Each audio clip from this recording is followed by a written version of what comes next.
I carry before me terror, rout, carnage, blood, and the wrath of all the gods, those above and below. I will infect the standards, the armor, the weapons of the enemy with dire and manifold death. The place of my destruction shall also witness that of the Gauls and the Samnites. These are the words of Publius Decius Mus in 295 BC during the Third Samnite War, just before he imitated his father and rode alone into the enemy ranks, where he was slaughtered like a sacrifice to the gods.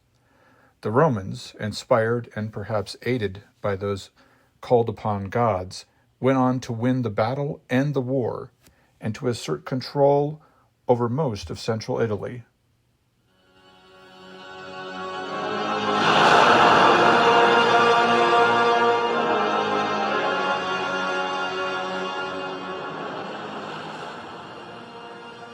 Hello and welcome to the Western Traditions podcast. This is the 10th episode in the podcast series called The Roman Empire.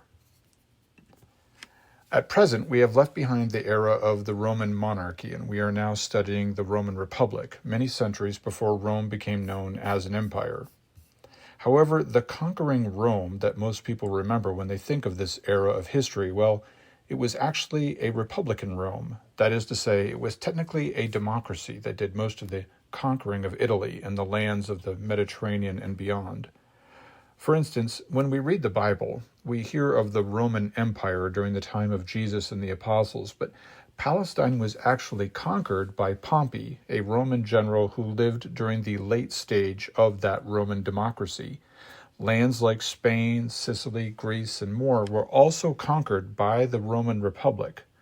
Even Egypt was conquered in 30 BC by Octavian, the adopted son of Julius Caesar, who was still 3 years away from becoming the official autocrat over the Roman domains. But an empire does not need an emperor.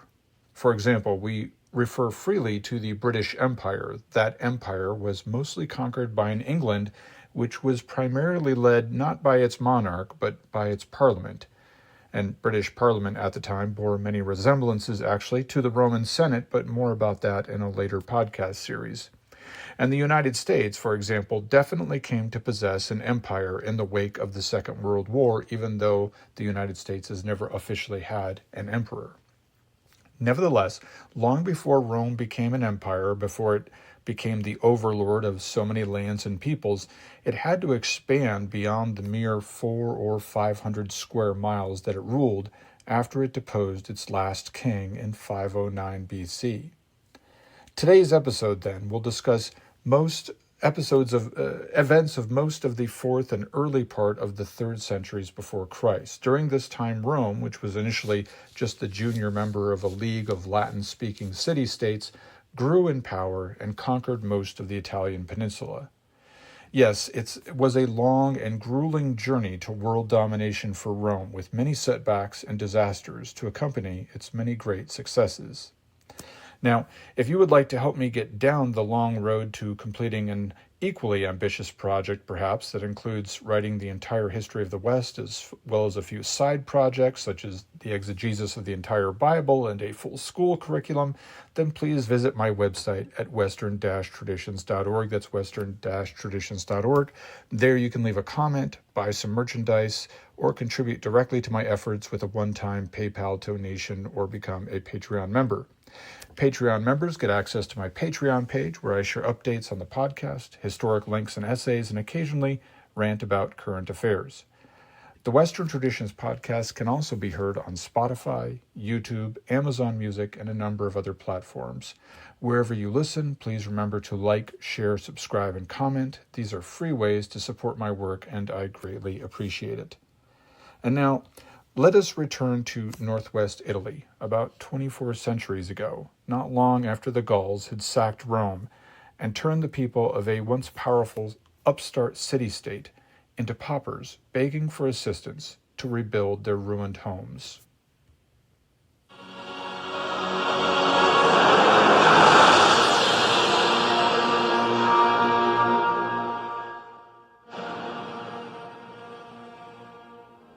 First, let's begin with the cultural and geographic layout of Italy in the 4th century BC after the Gauls sacked Rome. Now, the Romans managed to drive off the Gauls at this time, but that Celtic people continued to occupy most of northern Italy. This northern portion of the peninsula is dominated by the Po River Valley between the Alps to the north and the Apennine mountain range to the south. It is a rich and fertile land in Italy which the Romans would actually not come to possess for many years. Now, the Apennine Mountains are a character in this drama whom I have not really described much yet. This mountain range runs down the center of the boot of Italy, separating the west coast of the peninsula from its east coast. Thus, the interior of the country, down the length of the boot, tends to be mountainous and rugged, though there are numerous valleys and plains that are rich in volcanic soil and which enable the inhabitants to live well from the fruits of the land. This mountain range runs right into the toe of Italy's boot, and here in the southernmost locales were a variety of tribes and peoples, among them the citizens of many Greek colonies. If you listen to The Greek Sun, my series of podcasts about ancient Greek history, particularly the 13th episode in that series, then you know that the Greeks began to colonize this region centuries before the Romans began expanding their control of the area. Now, Rome itself was located near the Italian west coast, somewhat centrally located in terms of the north-south length of the peninsula. To the north of the city was the old Etruscan homeland, Etruria, amid fertile plains and lakes that lay in sort of a bow-shaped cradle of mountains. Here had been the real power of ancient Italy thousands of years before Rome, nourished by the grain and game and livestock of that productive land. Closer to Rome were other tribes, presumably with similar cultural and genetic backgrounds. Rome, throughout the years of the kingdom and afterward, was in a closer relationship with these tribes and cities, and they were often the nameless allies of whom I spoke in previous episodes when the Romans were in contention with the Sabines, the Etruscans, the Volscians, and others. What we know about these quote-unquote allies is that Rome did not really get along great with them either. Yet, if we are going to explain Rome's survival after 390 BC, when it was sacked and burned, then it seems likely they must have received some assistance from these allies to avoid being overrun by Etruscans, Sabines, and others who were surely eager to kick Rome when it was down. Indeed, it may have been simply the threat of continued invasion by the Gauls from the north that allowed Rome to survive. The Latin League and other Italian alliances may have become more strongly united in the face of this foreign threat. In other words, all Italians may have focused on their similarities rather than their minor differences in the face of this invasion by strangers from the north. None of this kept the Romans from their usual power-hungry moves, though. Already by 381 BC, Rome is recorded to have annexed the nearby town of Tusculum to the southeast of the original city of Rome, near the volcanic crater known as Lake Albano. Castel Gandolfo, where the Pope often resides, overlooks this lake today. Now, this annexation of another town is part of the Roman way of conquest, just as important as their military prowess. Rome would frequently, but not always, after conquest, offer citizenship to the defeated and simply turn them into more Romans. It was one way to grow your population. Sometimes these new Romans would receive full citizenship with voting rights, and sometimes they would become citizens without a vote. And then, just a single generation after Rome was destroyed, in 358 BC, we see the Romans not just renewing the treaty with the other tribes and villages in this Latin League, but asserting their leadership of the alliance. However, I should say here, the truth is that we really do not know much about this era reliably. As I said in the last episode, this period of time is very much a legendary period for Rome, in the sense that there are just not good records available. Yes, the Roman historian Livy writes extensively about the Latin League, but Livy wrote centuries after this era, in the 1st century AD, and he based much of his writing on the works of chroniclers who themselves had also lived more than 2 centuries after the League was dissolved. And this idea, this theme of copying, of being inspired by previous accounts, is significant here.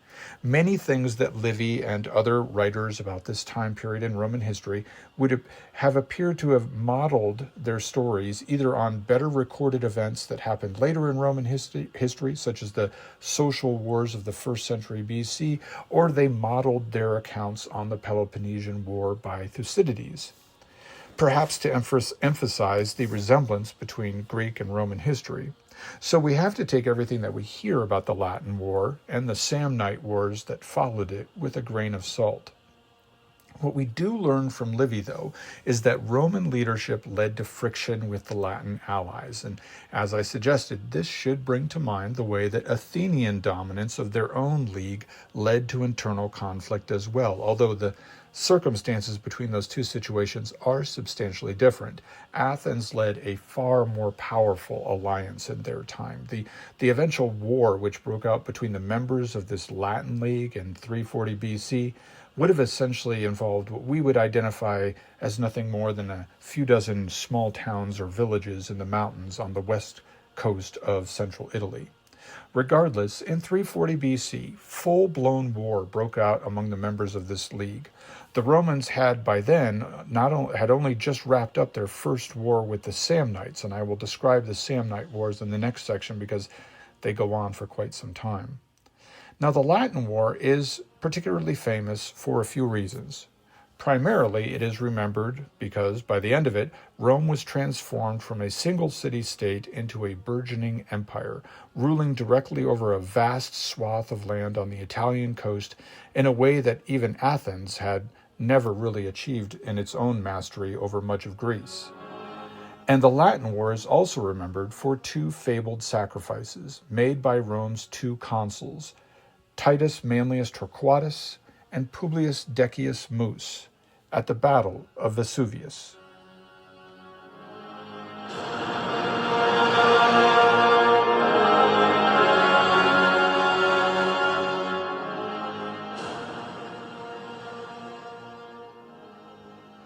The Battle of Vesuvius in 340 BC was officially the first battle of the Latin War.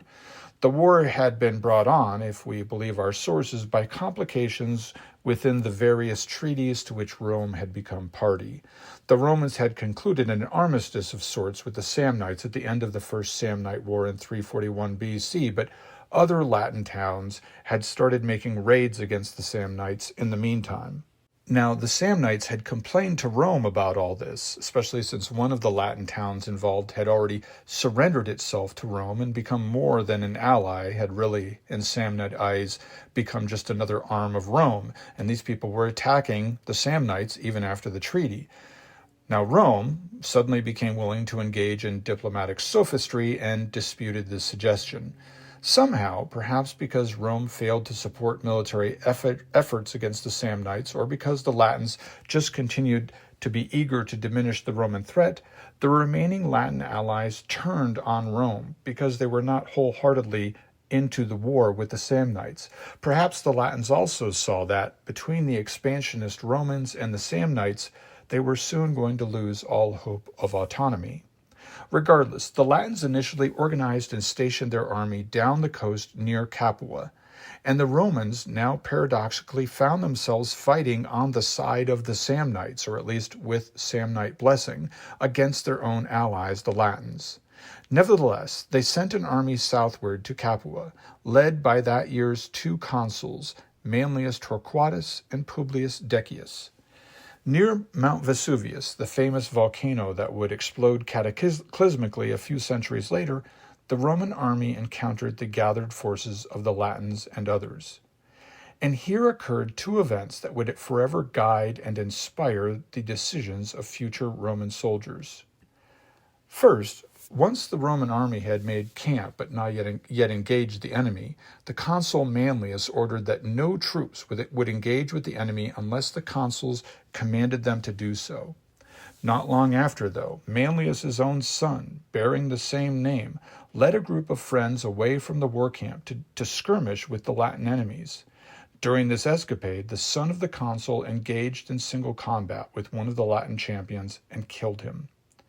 He returned victoriously then to the Roman camp, and here he was met by his father, who had given himself the orders that no one was to leave camp or seek combat without consular permission. Manlius ordered his own son to be arrested. The young man was then tried and beheaded while his father looked on.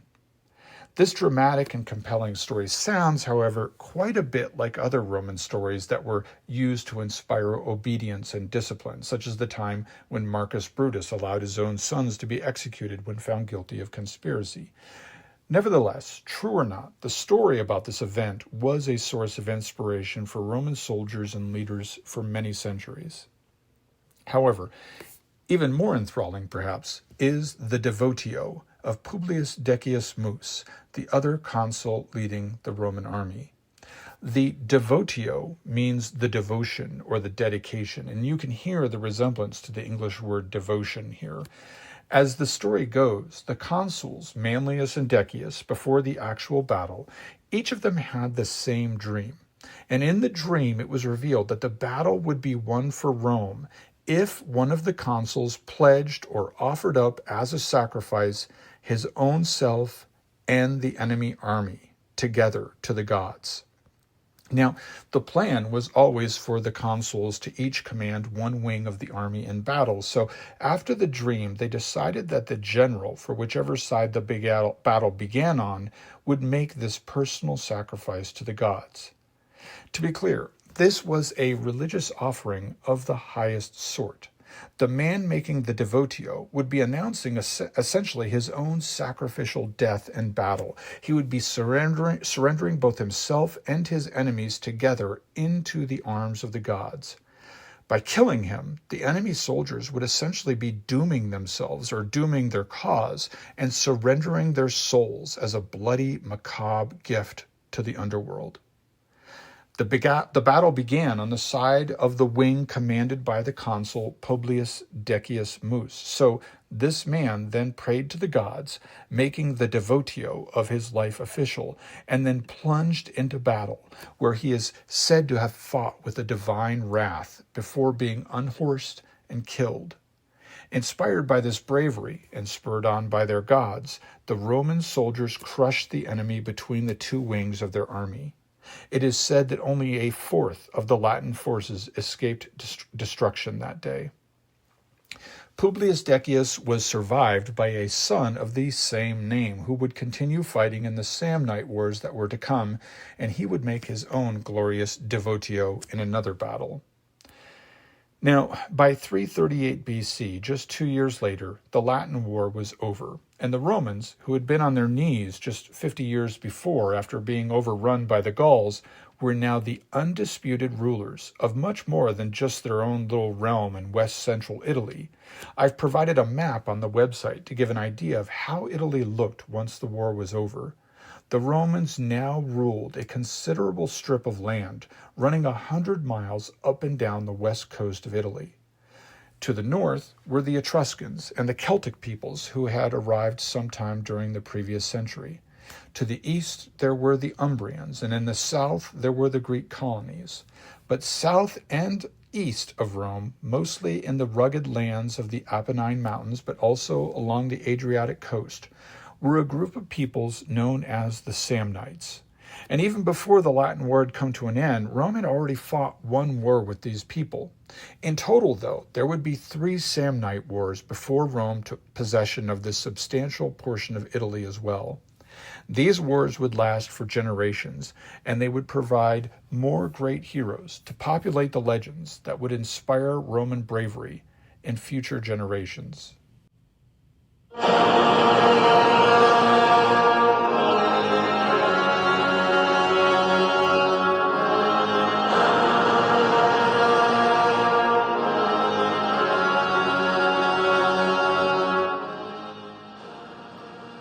The First Samnite War broke out, to the extent that we can trust records of the time, sometime around 343 BC, even before Rome had achieved mastery over their fellow Latin League allies. The background of the war is not hard to imagine at this point. The Samnites were neighbors of Rome, and Rome was growing. Also, they were neighbors who were not in the Latin League, and this made conflict with them even less complicated, though Rome, as we have seen, was not averse to starting wars even with its own allies. If the end of the Latin War was the finalization of the first step in Rome's growth, the Samnite Wars were the second step in that growth. The First Samnite War did not result in a lot of territorial growth for Rome. It did end with a treaty, though, that in some ways moved Rome up in the world diplomatically.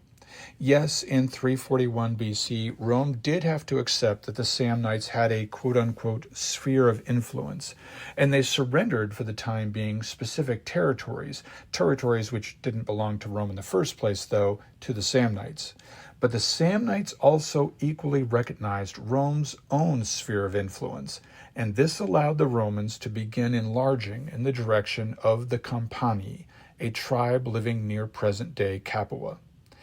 In effect, this first Samnite War allowed the Romans to carve out their own territory for a few years while the Samnites attended to their own particular interests. But as you can imagine, it would only take time for the two forces to get organized and eventually turn on each other. And this they did in the Second Samnite War, which opened in 326 BC. Like the Peloponnesian War in Greece a century earlier, this second war would last for decades.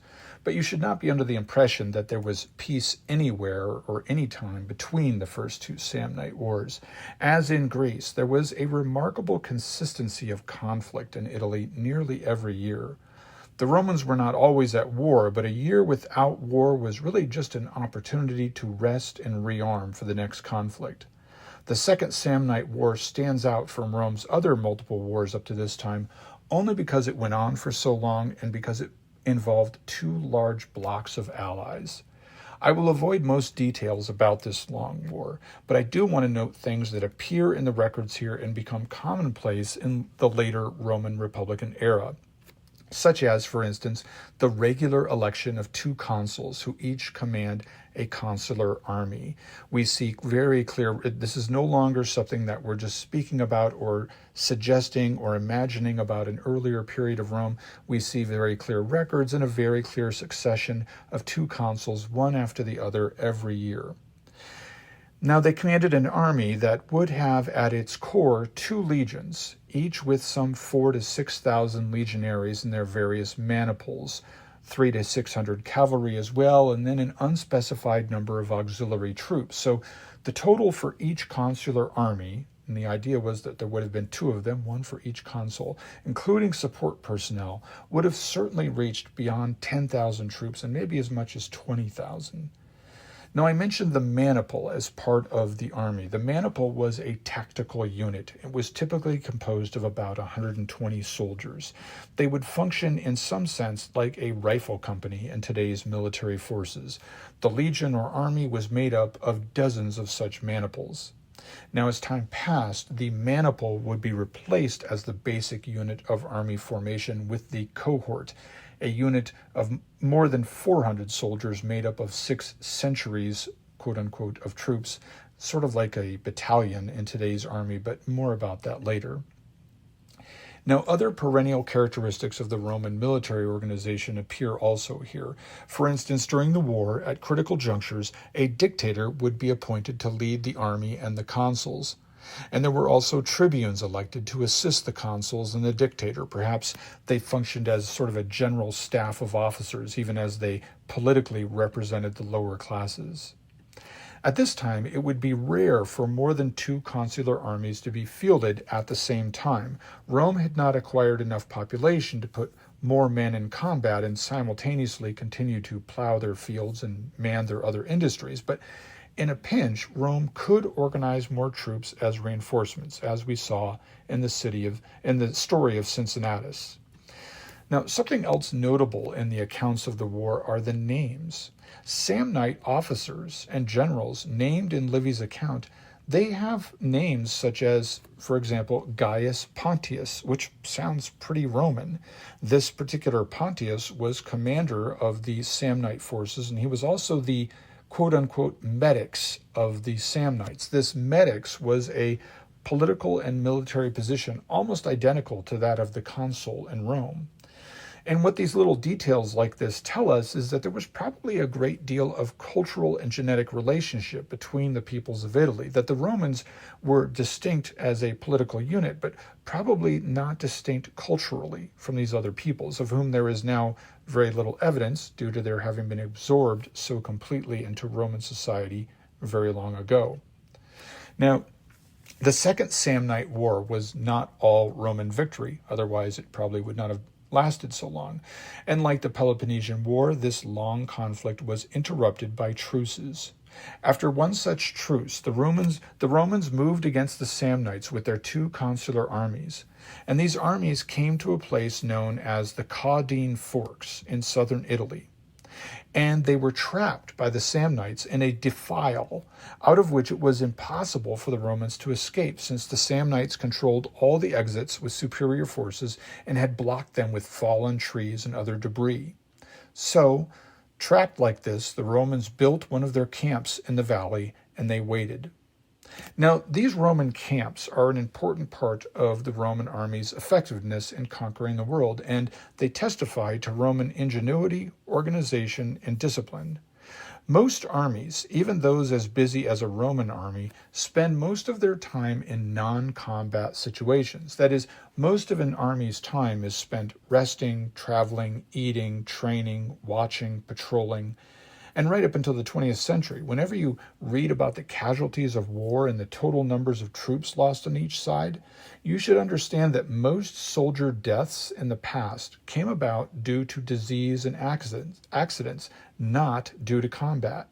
Yes, even as late as World War I, most so-called war casualties were due to illness, not bullets, swords, or spears, because the camp was a dangerous place to be. More dangerous than the battlefield. It was a place where you got sick. It was a place where you had accidents. So the condition of an army's war camp was critical to its long-term viability. Poor sanitation, poor discipline, malnourishment, these things killed most soldiers before they could even engage the enemy. But Roman war camps were a wonder of the ancient world. Roman legions could march dozens of miles per day, and at the end of that day, in a matter of hours, construct a camp to sleep in that was unbelievably defensible, secure, and clean, and complete with street plans. This kind of camp was known as a castra or a castrum, meaning fort or camp in English. The army actually had to build these castra according to written regulations, and one suspects that this may have been due to pressure from the lower classes of soldiers who would be reluctant to do as many other armies did and just go out into the field and just sleep as they may in the field or in tents with little or no defense and poorly coordinated feedings and rest and sanitation and so on. Inadvertently, perhaps, this kind of camp and the capacity to build such a camp again and again became one of the greatest weapons the Roman armies had.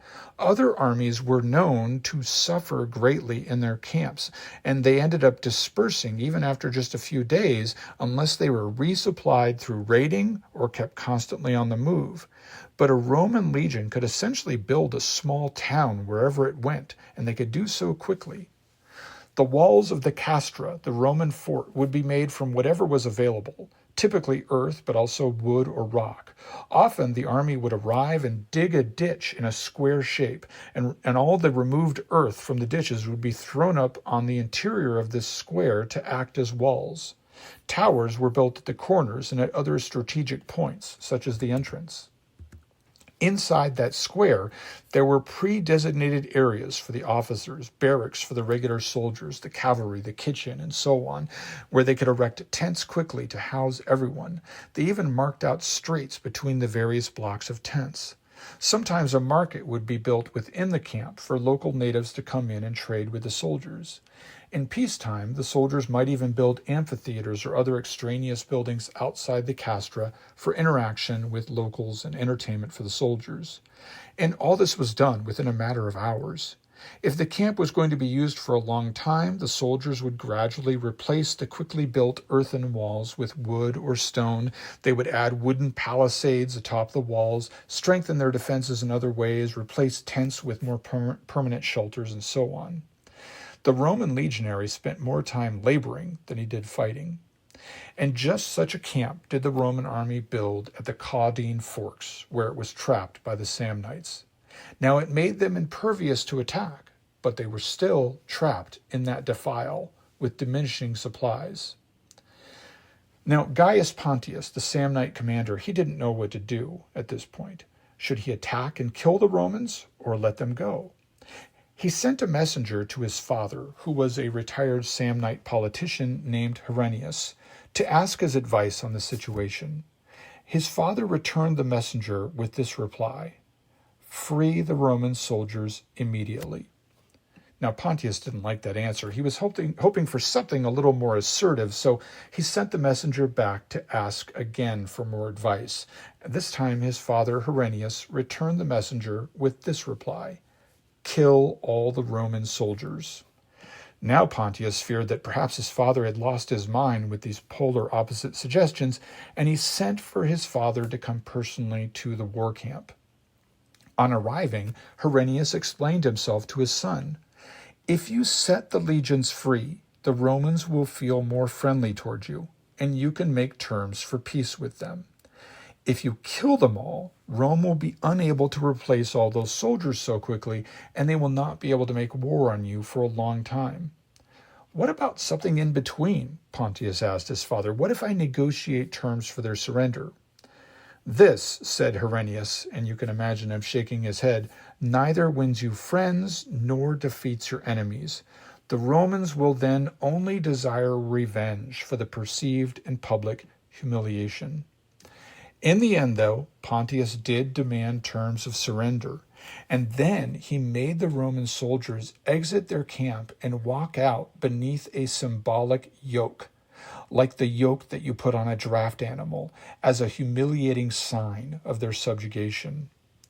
Now, there aren't actually good records of how this all turned out. Some say that the Senate rejected the truce offered because of the humiliation and resumed war. Others say that the Romans did, in fact, heed the call for cessation of hostility for a few years. Regardless, we know that the war was back on by at least 316 BC. Now, this conflict would go on in battle after bloody battle until 304 BC, when the Second Samnite War officially came to an end. Both Rome and the Samnites continued to exist.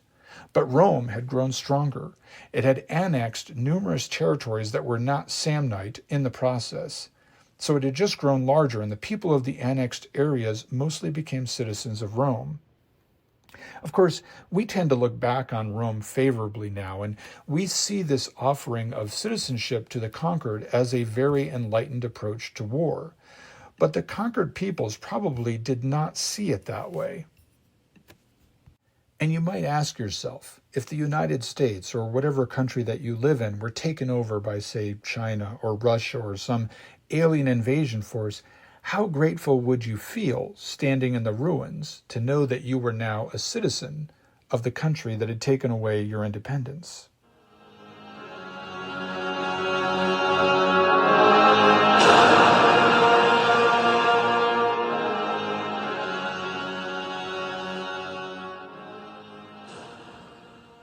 The Gauls were the real elephant in the room. They were the most recent arrivals to the peninsula. They were numerous, they had taken possession of a vast and fertile northern portion of Italy, and they were foreigners when compared to the rest of the Italians, Romans included.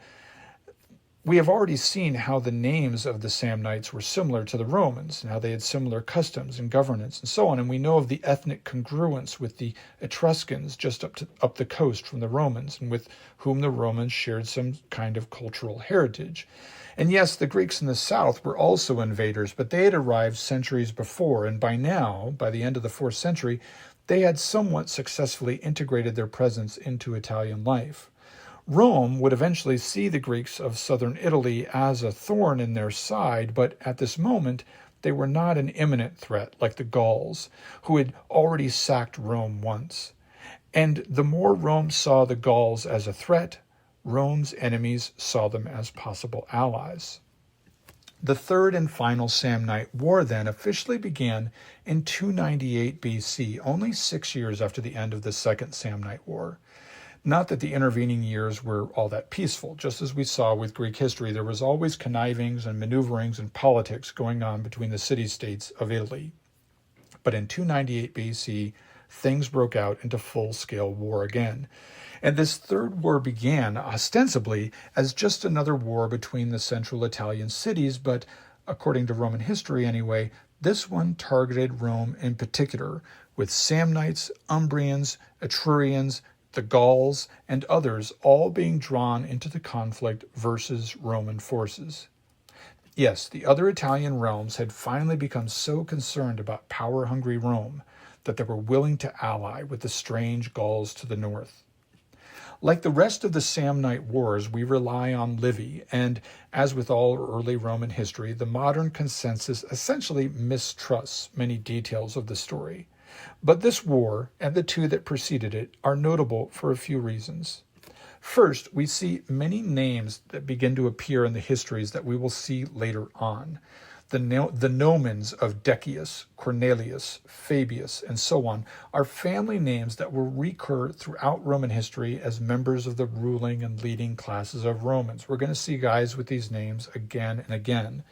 Here, for example, in these wars, we hear of multiple consuls and other officers bearing the now famous nomen and cognomen of Cornelius Scipio, which will be the name of a great hero of the Punic Wars. Second, there is the famous devotio of Publius Decius Mus, who was the son of the earlier Publius Decius Mus, who had made his devotio in the Latin War and essentially turned himself and his enemies into a battle sacrifice to the gods. His son, here in the Third Samnite War, would do the exact same thing, but even more dramatically, at the Battle of Sentinum in 295 BC. I recited his words in the opening to this episode. The idea of his devotio was powerful because it was not simply a self-sacrifice to the gods, but it condemned the very soldiers who killed the man making that sacrifice. It turned them all into one general offering to the heavens, and then it brought unavoidable destruction upon the enemy army. Here in the devotio, we see how the idea of Christ's self-sacrifice and his defeat of Satan and suffering and mortality itself through his own death 3 centuries later, we see how this might appeal to the Roman mind. Finally, the Third Samnite War ended in 290 BC. And by then, Rome had become much more than just a city-state. After the Battle of Sentinum, in which the Romans defeated both Samnites and Gauls in the open field, they went on to defeat their multiple enemies again and again. The Romans fielded at times as many as 6 full legions simultaneously to accomplish this. Now, where did Rome get the manpower? How could they deploy bigger and bigger armies, even after taking casualties?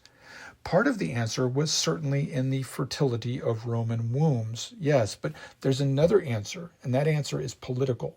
Remember that the Romans had a habit of offering citizenship to their defeated enemies, and those who submitted early in a conflict would often get all the rights of citizenship and even voting rights as well, while those who dragged out a conflict might only get mere citizenship or even less in return. So as Rome was fighting these wars and taking casualties, she was also adding to her population, acquiring more wombs and more fighting men at the same time. By the end of the Third Samnite War, then, Rome had become a juggernaut. All of the Samnite territory and its people had been incorporated into Rome. This was not like the Athenian Empire then. Athens had achieved a hegemony over her allies, but her native territory always remained the city of Athens in that tiny peninsula of Attica. Not so with Rome. Now, many parts of the Italian peninsula were Rome. They were not allies or subjugated territories. The people living in those cities had become not allies but citizens, whether they liked it or not. And along with the rights of citizenship came the duties to pay taxes and to take up arms in defense of the patria, the fatherland, when called upon. The rest of the peninsula soon followed the Samnites into the Roman embrace. The Umbrians and Etrurians were soon taken care of, and we've already heard in the Greek series of podcasts about the fate of the Greek colonies in southern Italy at this point. The Greek hero Pyrrhus tried to unite them and to deter Roman growth, but failed spectacularly. By 280 BC then, only 10 years after the end of the Third Samnite War, most of central and southern Italy was now either officially part of Rome or allied to Rome, and alliance with Rome was a very consuming embrace. Most allies eventually found themselves somehow subject to Rome in exchange for the dubious gift of citizenship. Now, northern Italy, where the Gauls still remained in very large numbers, would have to wait. Rome would not have the opportunity to defeat the Gauls definitively for another century, because as Rome extended its power southward, it reached the end of the Italian boot, and its early interactions with city-states in Sicily, including the still powerful Syracuse, would bring it into fateful contact with the greatest power in the Western Mediterranean, the city-state of Carthage. And its encounter with Carthage would lead to perhaps the most significant portion of Roman history ever. In the century-long conflict that would follow its encounter with Carthage, Rome, a growing regional power, would transform itself into an indomitable symbol of strength, order, and unity.